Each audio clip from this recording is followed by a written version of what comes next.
Falcoholic Podcast and live listeners, welcome to another dual episode of the Falcoholic Podcast / live here on the Falcoholic. I am Kevin Knight, your host at Falcoholic Kevin on the Twitter, joined by my illustrious guest this evening. He is Thor Nystrom at Thor KU on the Twitters from NBC Sports EDGE, friend of the show, friend of mine, Senior Bowl hero. Thor, how are we doing today?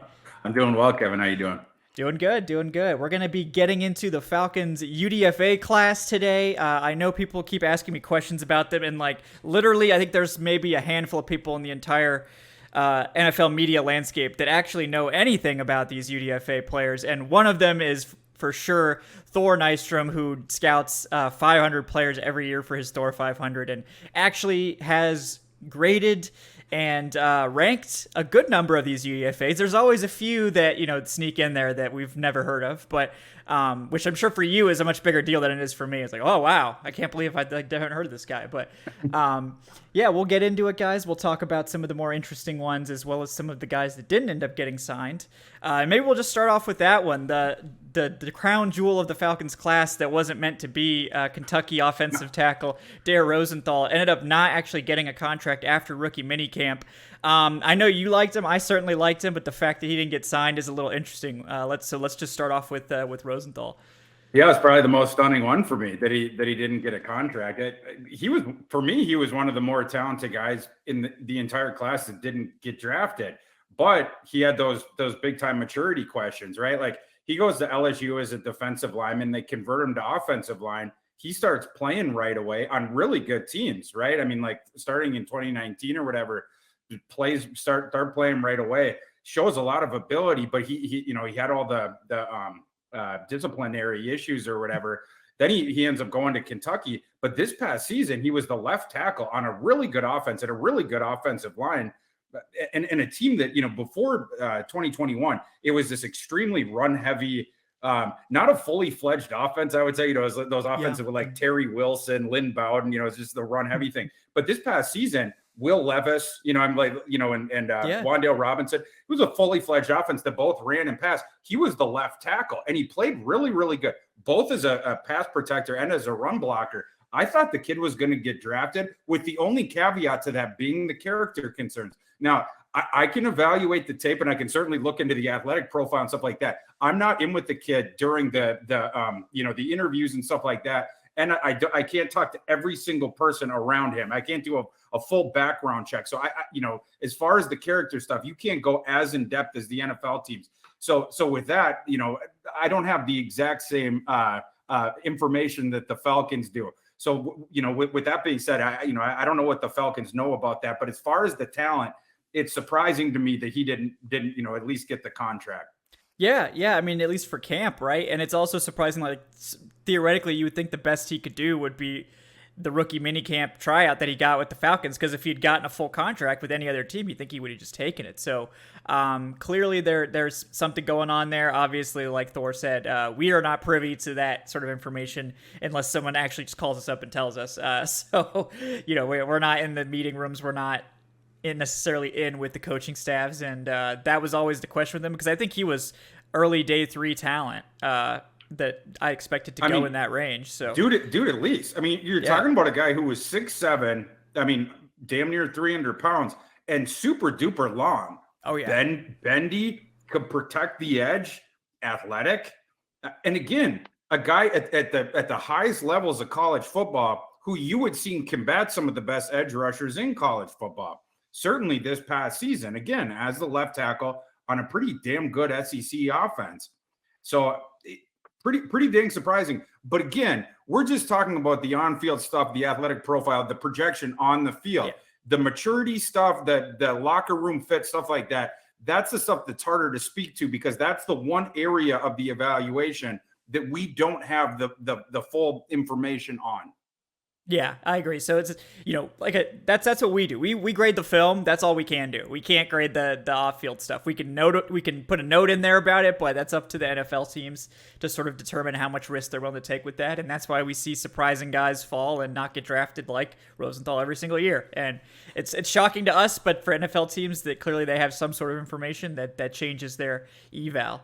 Let's keep it on the offensive line. The other undrafted guy there that ended up getting signed was another well-known tackle in college, Tyler Vrabel, related to Titans coach Mike Vrabel.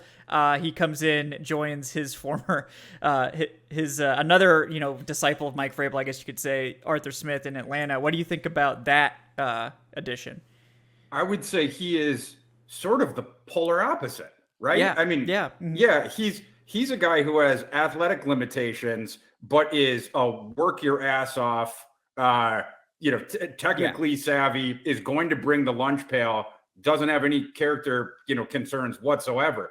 Whatever Vrabel can get out of himself, you're going to get from him. It's just his ceiling is capped by the athletic limitations and the limitations of his athletic profile. But I mean, again, whatever he can get out of himself, he is going to get out of himself. You don't have any concerns about Tyler Vrabel's, character. Yeah, sort of polar opposites there. And I do wonder, I mean, I won't sit here and say I watched games and games with Tyler Vrabel, but someone looking at the measurables, you think possibly could be a guard convert at the NFL level? I think so. Yeah. And I think that's probably what it has to be, because unlike the, Dare, at least, with the length, the bendiness, the athletic profile, you could consider him a potential guy that could guard the boundary, at the NFL level. With Vrabel, because of those athletic limitations, I think he's going to be forced inside at the next level. But again, you don't have the character concerns with that kid. Yeah. And I think Vrabel, his RAS was a lot better at guard too. Sort of like Jalen Mayfield, who the Falcons took last year. If you run his RAS at guard, it actually looks like he's like a solid to good athlete. At tackle, it's like, I don't know about this. So that is an interesting one too. So I did like that something. I think Vrabel, like you said, a guy that's going to work really hard, and I think he's got a chance to stick at least in the practice squad, certainly. But we'll see how that goes. Yeah, in terms of they didn't sign any UDFA quarterbacks or running backs, which is interesting. Usually teams sign at least one. I remember last year all the talk was about Javian Hawkins, who didn't end up making the roster either. But I loved that. R.I.P. Yeah, R.I.P. the Hawkins dream, man. I was with you on that one. Wide receiver, that they signed a couple guys, Stanley Berryhill, Tyshawn James. They signed the lacrosse star Jared Bernhardt. Any thoughts on those guys? James is kind of interesting with, just in terms of the profile, right? Mm-hmm. I mean, he's a complete dart throw on measurables. And that's why he was interesting sort of in the pre-draft process, just because of the way that he tested. I mean, that was why it's why he made the Thor 500, to be honest with you. It's why he got onto my radar, after he tested the way that he did. Tested in the 95th percentile after measuring in at 6'2" and 2/8 and 214 pounds. That's why you bring him into camp, right? Yeah. I mean, you see what that manifests in on the practice field. That's why he's interesting. He's jumping way up in levels. So we'll have to see, how that's going to manifest again against NFL competition. But he certainly has the athleticism to play in the NFL. So you just see how that's going to end up playing out. But the guy's got NFL juice. That's not a question. Yeah. I think the highest ranked guy that they signed of the wide receivers was Stanley Berryhill, who I haven't seen at all. But I know there were some fans that like his game. What do you think about Berryhill? Berryhill has the hands for it.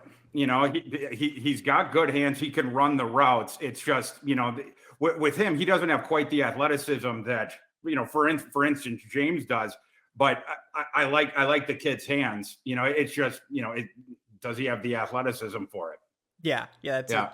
That's the big question there. Yeah. Have you seen any of that lacrosse guy, Jared Bernhardt? I know he didn't test out super well. I think he ran like a 4.7, but not as much of him on the football field, but he is. I know that there are some people that are interested just because of the way that he moves around. It's one of those Bill Belichick likes those kids. Yeah. It's stuff like that. But yeah, bring him in and see what he looks like on the field.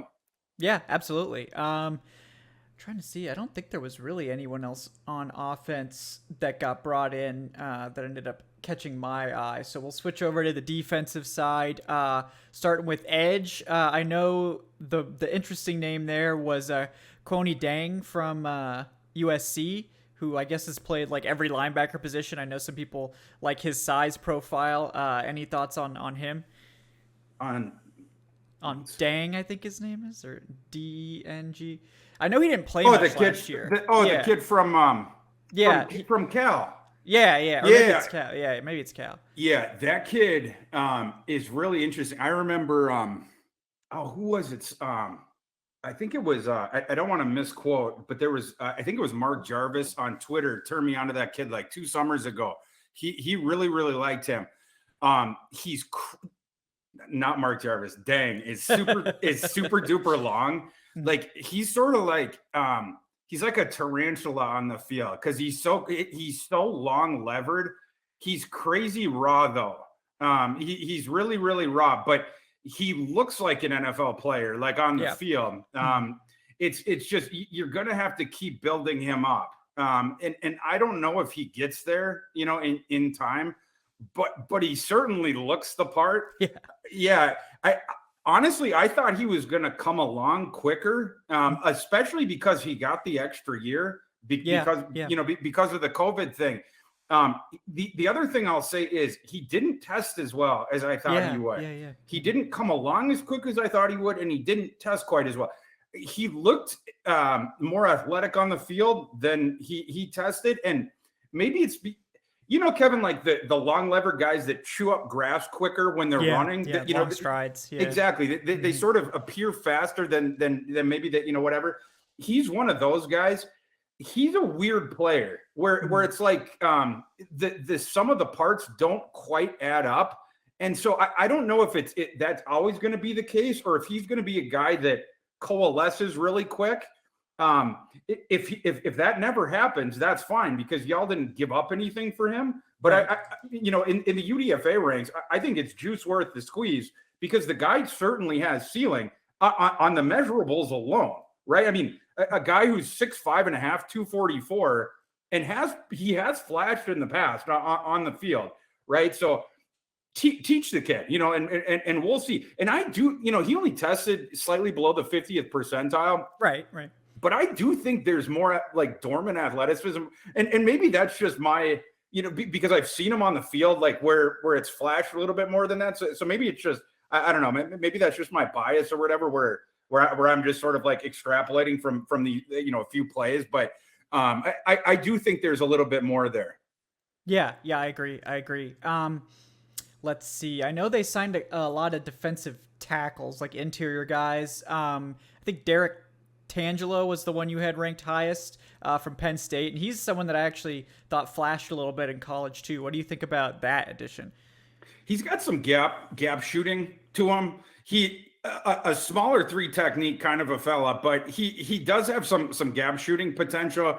I don't know if he's got the play strength. I mean, we'll end up seeing on that, but I mean, like as far as a three technique guy that you bring in, you can see, and he showed a little bit of athleticism, I think, during the pre-draft. Tested in the 75th percentile.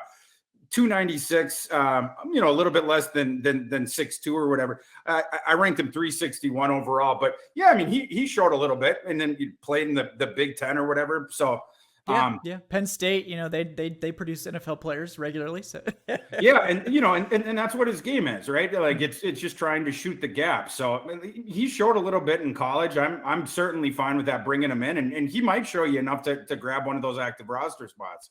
Yeah, maybe, or just sort of a favorite for the practice squad because they definitely have room for people to make the squad at least. I mean, they have a lot of guys at defensive tackle, but other than Grady Jarrett, not a lot of established guys. So there's certainly opportunity. And speaking, I was just going to say, just for my perception, and then I was just going to say, it seems to me that Atlanta has done a pretty good job with finding guys like that, over the years. So. I don't know, but maybe they find something there.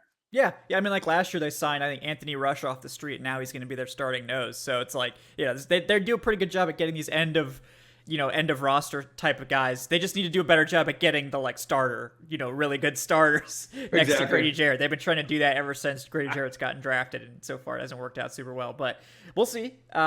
Yeah, and then the other big name they signed was Nate Landman at linebacker, who I know you really liked. I definitely liked as well. Thought he would get drafted. I know the injuries have had something to do with that, but what do you think about Landman? This is the guy that I really like, and this is the guy that I think could hang around for a while. The one thing, well, okay, I'll say two things that Nate Landman lacks. The big one on the field is straight line speed. I think he ran a 4.82. The other one is he needs to stay on the field. Because of the way that he plays, he gets banged up a lot. He has a very, very violent game. It's extremely heavy on collisions because his whole game is between the and then some of it outside the tackles, but it's a lot. He's going to be in a lot of collisions because he makes a damn lot of tackles. He is a huge plus against the run, and that's where he should be playing on the early downs against the run. It's both between the tackles, but again, he can go sideline to sideline too. He does lack the straight line speed, but as far as the athletic profile, not really the rest of it. He was really good in the 3-cone and the jumps as well. When he was off the field for Colorado, their defense absolutely cratered. He is awesome against the run. In college was absolutely fabulous against the run. Really raised the tide there. Like I said, both efficient, but just absolutely like a wrecking ball against the run. Triggers really, really quickly, and then he can pick down the line just super, super quick. And then he's just, shooting up the gap and just blast people. He's a leader on his team, and then he's super duper efficient. Once he sees it, he's bringing the ball carrier down. It's just, he can do all that stuff. It's just the durability, he's going to bring the guy down. It's just the collisions are always there. And then, does his body, can it hold up with the type of the way that he plays in coverage in the NFL level? I don't know if he can ever do that because he lacks that straight line speed, but against the run, I do think his game is absolutely going to play at the NFL level. Again, if he has the durability to do it. Yeah. And then, the Falcons are moving more to this 3-4 looks, and, you can usually protect one of those inside guys against coverage responsibilities. So I think, the same thing with like Rashawn Evans, that they're going to ask him to play the run, not going to have a lot of coverage responsibilities. And I think Landman could be a perfect backup for Evans, and fill that same role. And especially like if Deion Jones gets traded, which honestly seems to be like that's going to happen post June 1st, then Landman's walking into a roster spot then. He that's the 5th linebacker right there. So I think he's got a great chance. Yeah. And for a team on the developer or a team on the contention curve where Atlanta is right now, why not keep a guy like Nate Landman? He's also, again, like the sort of the opposite of what Dare is as far as a guy that you bring into your locker room. He's one of those guys who's going to die on his sword. Colorado, like his coaches, his teammates absolutely rave about Nate Landman. They love that guy. So he's going to be a guy who's going to raise the tide of everyone around him, like on, his teammates and everything like that. That's a guy that I would want on my team. And if he doesn't make that active roster, I promise you two things. They're either going to try to either pretend that he has an injury to get him onto injured reserve, or they're going to do everything they can to sneak him onto that practice squad. Yeah, and they're definitely not opposed, this regime, to keeping an undrafted linebacker. They did it last year with Dorian Etheridge, who made the roster out of the preseason and stuck basically all year. So they're definitely not afraid of doing that, and I think that Landman, I would say Landman is the biggest favorite for a roster spot of all the undrafted guys at this point, especially with Rosenthal not getting signed. I think that Landman is definitely the favorite there. Yeah, Kevin, one of the things with college, we talk all about like, the film grinder guys. They always, you zoom in, like on the micro stuff and like, his hand is moving back and his footwork and all this stuff. Sometimes you got to zoom way out and focus on other stuff. Like when that guy's off the field, the team's performance craters. Like I remember with Josh Allen at Wyoming, people would focus on, all this stuff about, his, the stuff about like, again, like his footwork or, that he moved this way or he moved that way and all this stuff. And they that's what caused them to rank him in the 140s or the 150s. And it turns out he was great. But one thing that I ended up focusing on was his, like two of his last games when, in his college career, Josh Allen got injured. And Wyoming's offense that year, it was really, really bad. It was, one of the worst in the FBS. But when he got injured those last 2 games, Wyoming's offense, it was literally one of the worst FBS offenses, and I'm not kidding, that I have ever seen.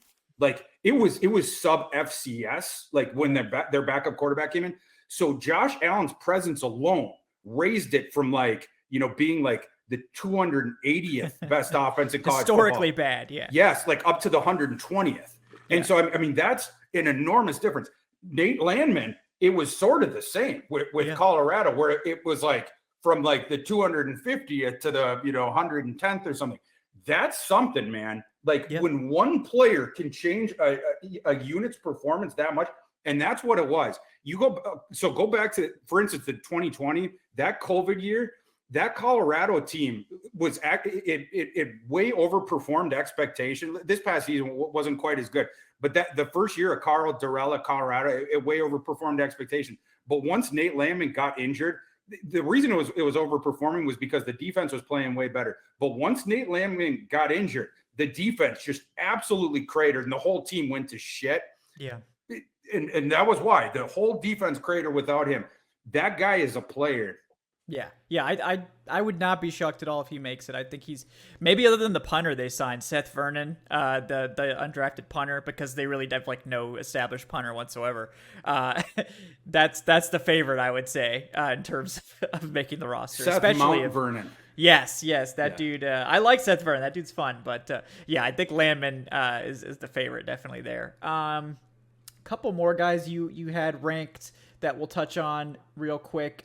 Safety, Brad Hawkins. I think you had him like in the 400s, so definitely someone you've watched. What do you think about that? I mean, it'll be tough to crack the Falcons roster at safety with like the 4 guys they sort of have at the top there, but what do you think about him?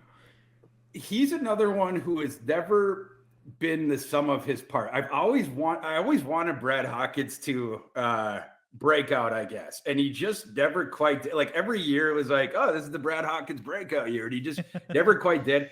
I guess if you were to sum it up with one thing, it's like I guess lacks instincts, like I guess that's what it would be. He has all the talent, and so once the light turns on for him, if it ever does, his game is going to elevate quite a bit. It's like in coverage, you're waiting for him to just immediately trigger or immediately understand what his assignment is, or against the run to understand, like, now it's time to go downhill right away, right? And once he, understands the assignment right away, all of his natural ability is going to play out. It's not a question with natural ability with Brad Hawkins. And so once, I don't know if it's a matter of coaching with him. I wouldn't guess that's the case. And that's sort of the scary thing, because he had one of the better coaching staffs in college football. I mean, he quite literally had an NFL coaching staff at Michigan. So the good thing is you have an NFL talent in Brad Hawkins. I actually think he has NFL talent. It's just, can that light ever turn on for him? He's sort of a grab bag, but I will pound the table that he has NFL talent. It's just, it's sort of like you're opening up an Easter egg where you don't know what's inside. Yeah. I agree. I think it's obviously those are the types of guys you want to sign as undrafted free agents, because it's like, it's not costing you anything. It's not costing you a pick, just see what you got, see if maybe you can fix them or get them on the field. But definitely a hill to climb for him to make the roster. And then the last guy we'll talk about, Matt Hankins, the cornerback, someone who I think folks liked, and then he ended up testing out in like the 12th percentile. So obviously that didn't help him, but what do you think about him? Yeah. So I got to watch a lot of Matt Hankins because I'm an Iowa grad or whatever. It's funny. So, I ended up let's see, where did I put him? Okay. So he made the very end of the Thor 500, and he was right on the line, and I ended up putting him in there because I in college, he was a very good player, Matt Hankins. It's just, he sort of categorically lacks NFL athleticism. In baseball, you would refer to this kind of a player as a quadruple A player, right? Are you familiar with that term? Yeah. So, but what was funny, and again, I really like Matt Hankins as a in college, he was a very, very good football player.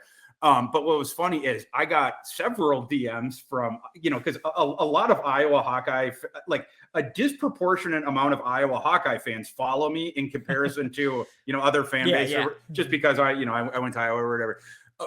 There was a lot of angry Iowa Hawkeye fans that were like, why are you not ranking Matt Hankins higher? And it's like, well, because he doesn't have NFL athleticism, and that's really the case. I mean, like, he has skills. He absolutely has the technique. And by the way, like we were talking about how Michigan has an NFL staff, Iowa also does. I mean, Iowa's entire staff would have been coaching in the NFL a long time ago if Kirk Ferentz wanted to coach in the NFL, right? Like he has turned down more NFL jobs than, we will ever know, whatever. Yeah.